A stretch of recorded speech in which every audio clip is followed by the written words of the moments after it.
Bonjour à tous. As-tu cherché à savoir ce qu'il y a dans les injections obligatoires inoculées à nos enfants?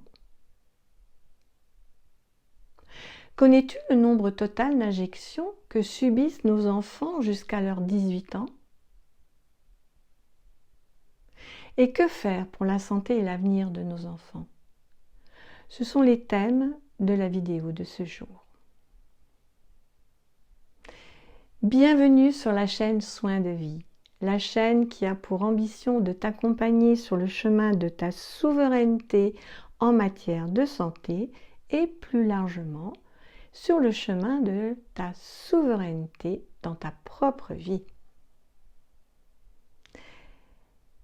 Je t'invite à t'abonner, à liker pour l'algorithme et à partager s'il te plaît. Je m'appelle Annick. Je suis infirmière affranchie depuis 2021 et en deçà. Je suis alchimiste de vie, c'est-à-dire j'harmonise l'énergie vitale individuelle et collective de façon holistique. As-tu cherché à savoir ce qu'il y a dans les injections obligatoires inoculées à nos enfants? Michel Dognat, chimiste de formation, naturopathe et conférencier, a récemment publié ces informations qu'il a trouvées dans les publications de l'Association italienne pour la liberté des vaccinations. L'Association pour la liberté de vaccination, Corvelva, fondée en 1993, est composée de scientifiques et de juristes. Le premier produit qu'ils ont testé de manière approfondie est Infanrix Hexa, un composé 6 en 1 fabriqué par le laboratoire GlaxoSmithKline GSK. Ce produit devrait logiquement contenir des toxoïdes du tétanos, de la diphtérie, de la coqueluche, des souches virales inactivées de la poliomyélite, des antigènes de surface de l'hépatite B. Et en fait, Corvelva a trouvé aucun de ces antigènes dans le contenu des ampoules analysées, ce qui signifie qu'aucun anticorps ne serait créé contre les antigènes prévus. Et non seulement aucun antigène n'a été détecté, mais ils ont trouvé des traces de 65 contaminants chimiques, dont 35% seulement sont connus, contaminants issus du processus de fabrication ou de contamination croisée avec d'autres chaînes de fabrication. Ils ont aussi trouvé des toxines chimiques, des toxines peptidiques bactériennes, c'est-à-dire des allergènes potentiels capables d'induire des réactions auto-immunes. Des macromolécules insolubles et non digestibles qui réagissent au dosage des protéines, mais qui ne peuvent être reconnues par aucune base de données de protéines. Vous pouvez trouver le résumé des premières analyses du produit Infanrix Hexa sur le site de Corvelva, dont je vous mets le lien sous la vidéo.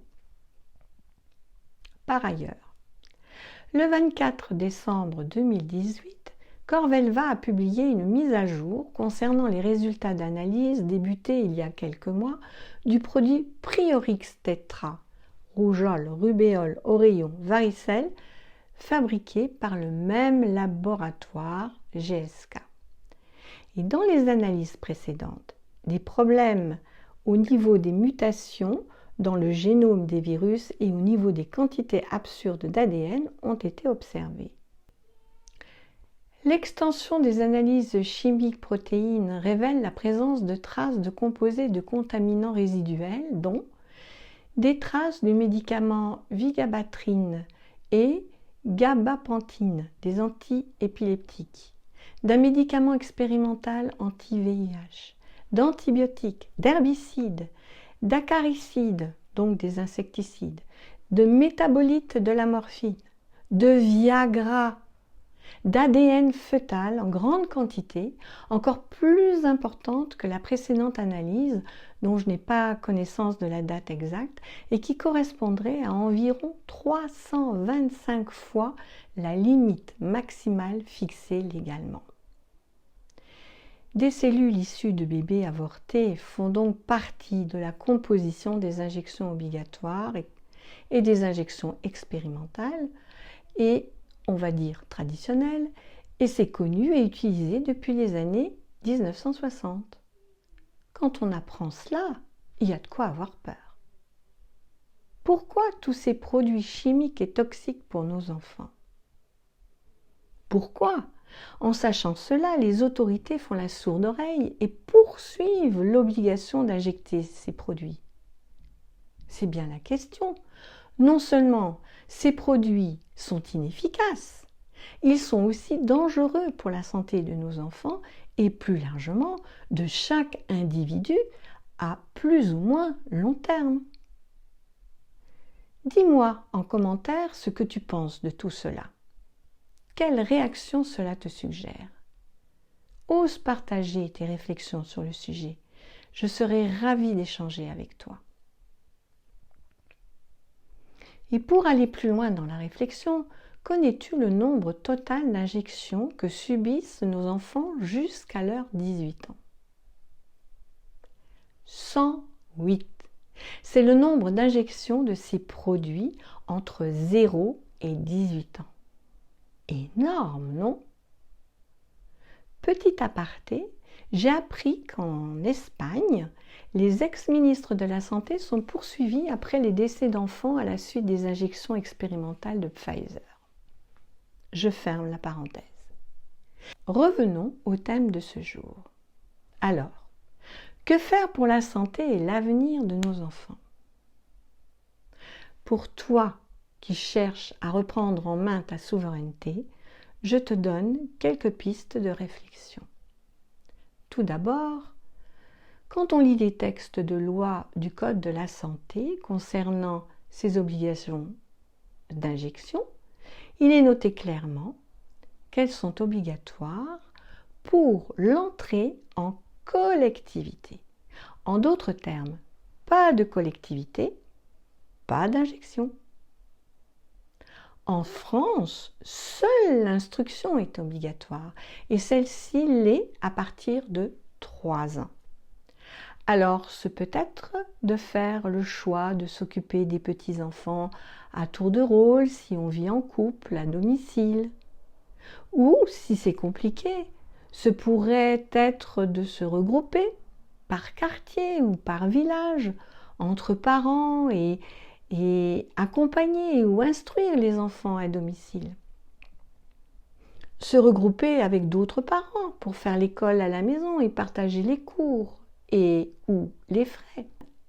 Il existe déjà des écoles alternatives. En créer de nouvelles avec des parents et des enseignants qui partagent la même vision concernant la santé et l'avenir des enfants de la société, ça pourrait être aussi une possibilité.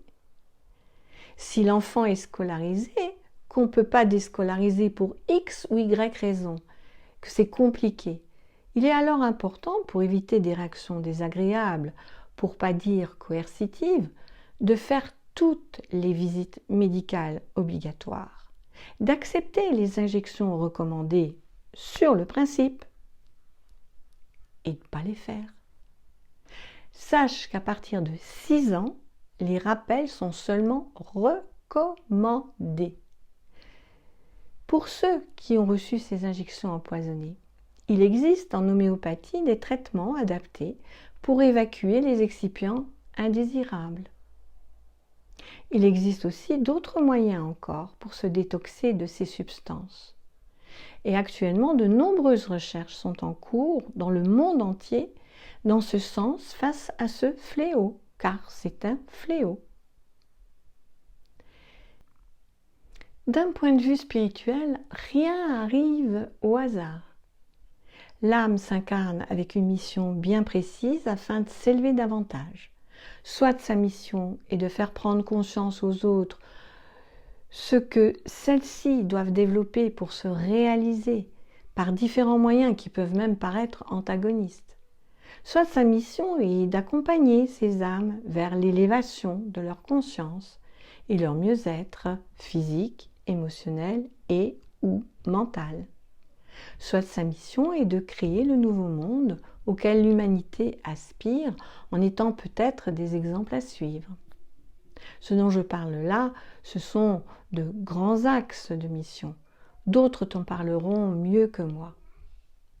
Par conséquent, que tu sois pour ou contre ces injections, que tu combattes de façon exposée ou de l'intérieur les autorités sur ce sujet, chacun a son rôle à jouer dans cette pièce de théâtre qu'est l'humanité terrestre.